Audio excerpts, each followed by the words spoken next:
బాగుంటే బాగుందని వాడి ముందే చెప్పేకు.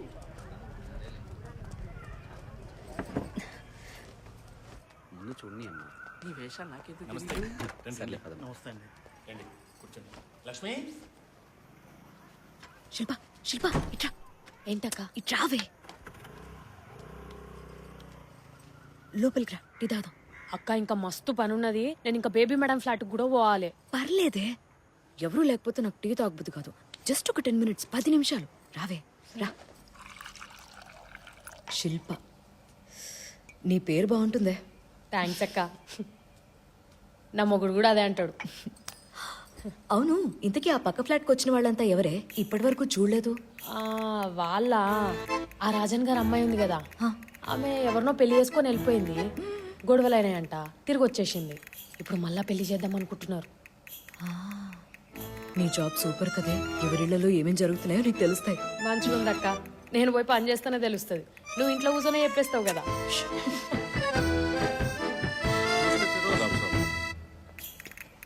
అవును, ఈ ఫిరోజ్ గారి మధ్య నీరసంగా ఉన్నారే, ఏవైనా హెల్త్ ప్రాబ్లమా? అదేం లేదక్క. ఆయనకి సైరా మేడంకి అస్సలు పడతలేదు. ఒకటే గొడవలు. గొడవ? ఆ, చెప్పు, దేని గురించి? ఆమెనేమో లేచిన దగ్గర నుంచి పూజలు ధ్యానాలు అనుకుంటుంటది. ఫిరోజ్ గారిని పట్టించుకుంటలేదు. ఒకరోజు కొట్టేసిండు కూడా. ఆ రోజు గొడవ అయ్యేదాకా నేను బాత్రూమ్ కడుగుతానే ఉన్నా. సరా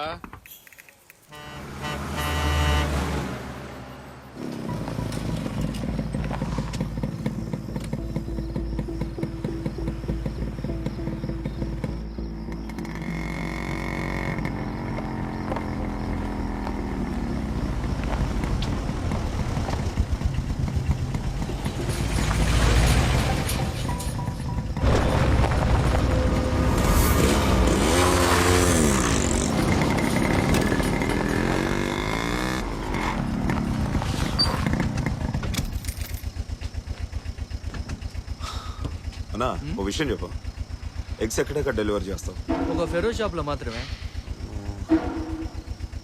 ఫిరోజ్ షాప్ ఎక్కడ?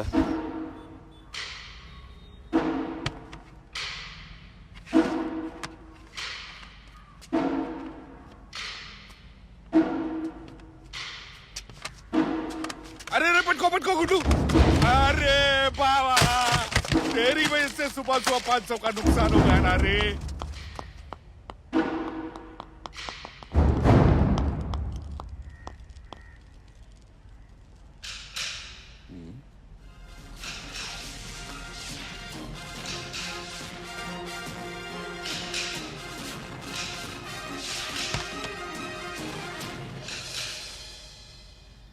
గత వారం కోల్కతా మ్యూజియంలో అపహరణకి గురైన ఫ్యాబర్జే ఎగ్ స్థానంలో డూప్లికేట్ ఎగ్ పెట్టి పారిపోయిన విషయాన్ని చాలా ఆలస్యంగా తెలుసుకున్నారు మ్యూజియం అధికారులు. ఇప్పటికీ ఈ ఫ్యాబర్జే ఎగ్ ఆచూకీ ఎక్కడుందో పోలీసులు తెలుసుకోలేకపోతున్నారు. దాదాపు 200 కోట్లు విలువ చేసే ఆ చిన్న ఎగ్ కోసం పోలీసులు చాలా తీవ్రంగా వెతుకుతున్నారు. ఎంతో కట్టుదిట్టమైన సెక్యూరిటీని దాటి కూడా ఆ ఎగ్ ని ఎవరు ఎలా దొంగిలించారో ఎవరికి అంతు చిక్కని ప్రశ్నగా మారింది.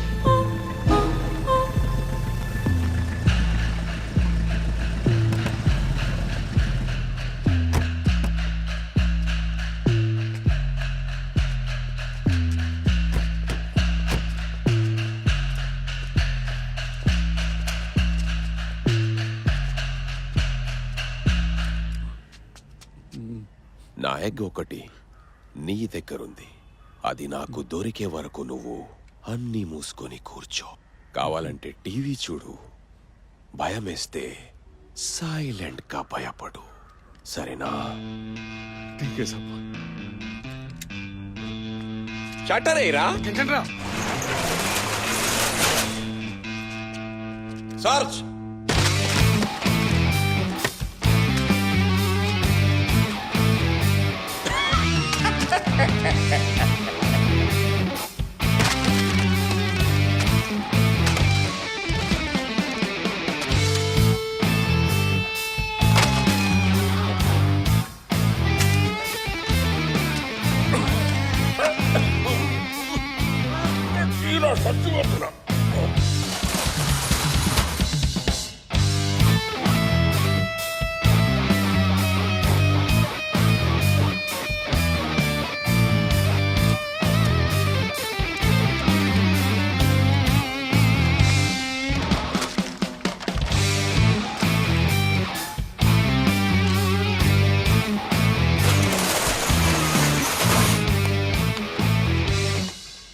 అన్నా లోపల మన గుడ్డేం దొరకలేదన్నా.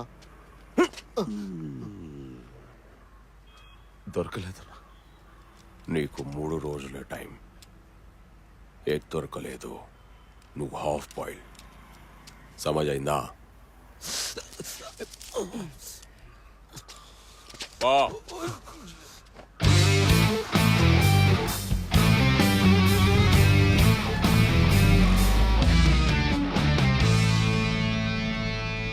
షాప్ జాగ్రత్త. బాయ్.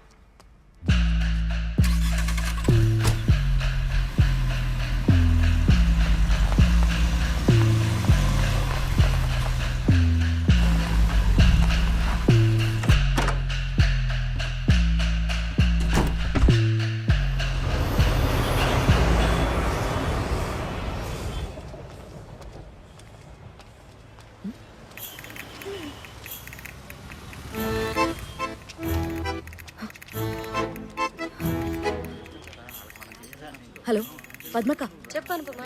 మీ ఆయన్ని రెడ్ హ్యాండెడ్ గా పట్టుకునే టైం వచ్చింది. తొందరగా నీకక్క. ఏడాది తీసుకొచ్చావు అనుకున్నా. నిజంగా మా ఆయనేనా? మరి ఆయన బైక్ లేదేంటి? అయ్యో అక్క, మీ ఆయన వచ్చింది చుట్టాలింటి కాదు. ఎన్ని జాగ్రత్తలు తీసుకుని ఉంటాడు. పక్క వీధిలో గుడి దగ్గర పెట్టుంటాడు. దూరా అక్క, నువ్వు ఇక్కడే ఉండు. క్రైమ్ పెట్రోల్ ఇన్స్పెక్టర్ లాగా నేను సైలెంట్ గా వెళ్ళి ఒక్కసారిగా డోర్ తోసుకుని లోపలికి వెళ్ళిపోతాను. ఆ తర్వాత నువ్వు చెయ్యి, ఓకేనా?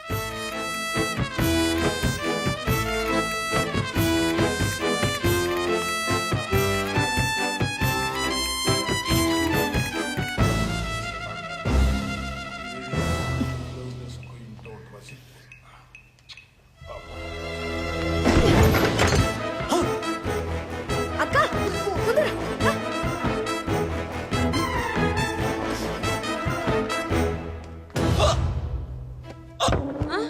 అయ్యో ఏమైందండి? ఏమండి?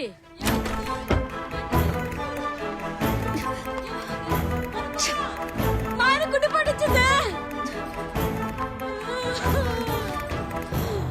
అయ్యో నా దేవుడు పడిపోయాడే. అక్క నటిస్తున్నాడు. నువ్వు నర్మస్కా. ఫర్నిచర్ అంటే చూడడానికి వచ్చారు పొద్దు.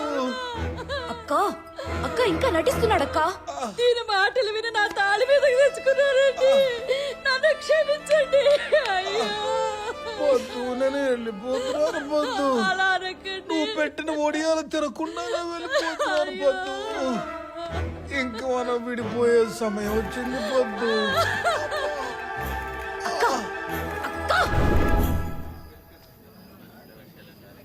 డాక్టర్ గారు చాలా పెద్ద ప్రమాదం తప్పిందన్నారు. అవునా? మా ఆయనది గట్టిగుంది కాబట్టి నా తాళి నిలబడింది. ఈ ఎనపమ్మ మాటలు విని నా కాపురం మీద తెచ్చుకున్నా వదినా. నమస్తే సార్. నమస్కారం అండి. ఈ మీటింగ్ ఎందుకో మీకు అందరికీ బాగా తెలుసు. సో టైం వేస్ట్ చేయకుండా తిన్నగా పాయింట్కి వచ్చేద్దాం. చెప్పండి. చెప్పడానికి ఏముందండి, చూసిరిగా ఏం జరిగిందో. ఆవిడ గారు కొన్ని ఆత్రం మనుషులు ప్రాణాల మీద తీసుకొచ్చింది. మా ఆయనది గట్టిగుండి కాబట్టి నా తాళి నిలబడింది. అపార్ట్మెంట్ లో ఎవరేం చేస్తున్నారో ఈవిడికి ఎందుకండి? నా కూతురు అల్లుడు విడిపోదాం అనుకున్న సంగతి 3వ కంటికే తెలీదు. అలాంటిది ఈ అనుపమకి ఎలా తెలిసిందో. ఆవిడ పనే అది. అంతెందుకండి శేఖర్ గారు, మన శుక్రవారం నాడు రాత్రి మీ ఆవిడ మిమ్మల్ని కొట్టిందా లేదా? పర్లేదు చెప్పండి. అవన్నీ ఎందుకండి చిన్నారావు గారు? ఈ అనుపమ గారు పాలవాడితో చెప్తుంటే నేను విన్నాను. చెప్పే ఉంటది. గుట్టు చెప్పుడు కాకుండా సంసారాలు చేసుకునే వాళ్ళం. ఇలాంటి వాళ్ళు ఈ అపార్ట్మెంట్ లో ఉంటే సుఖంగా ఎలా బతకగలుగుతాం చెప్పండి. మరే మీది గట్టిగుండి కాబట్టి నా తాళి నువ్వు నిలబడింది. ఉండవే శేఖర్ గారు.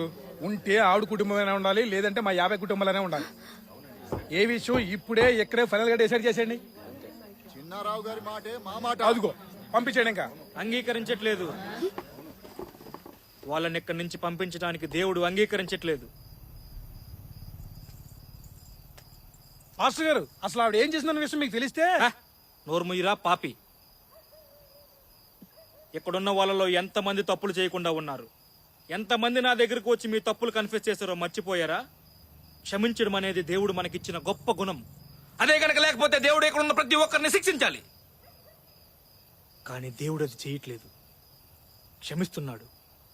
దేవుడు చూపిన దారిని కాదని శిక్షించడానికి మీరెవరు? మీరు చేసిన తప్పులు బయట పెడితే మీలో ఒక్కరు కూడా ఇక్కడ ఉండరు. చెప్పమంటారా?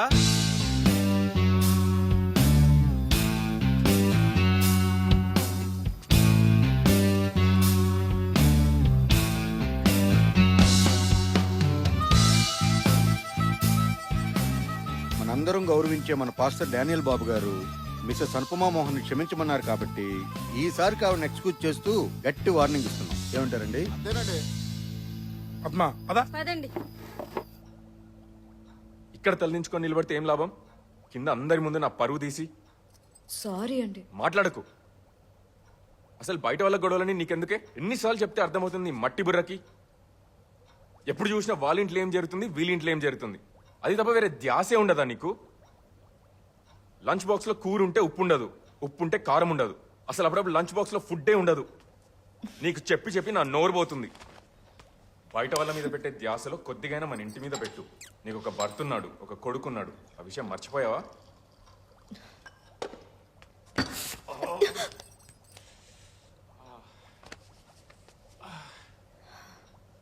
ఇంకోసారి కిటికీ దగ్గర నిలబడి బయటికి చూస్తూ కనిపిస్తే నేను పుట్టింటికి తీసుకెళ్లి దించేస్తా.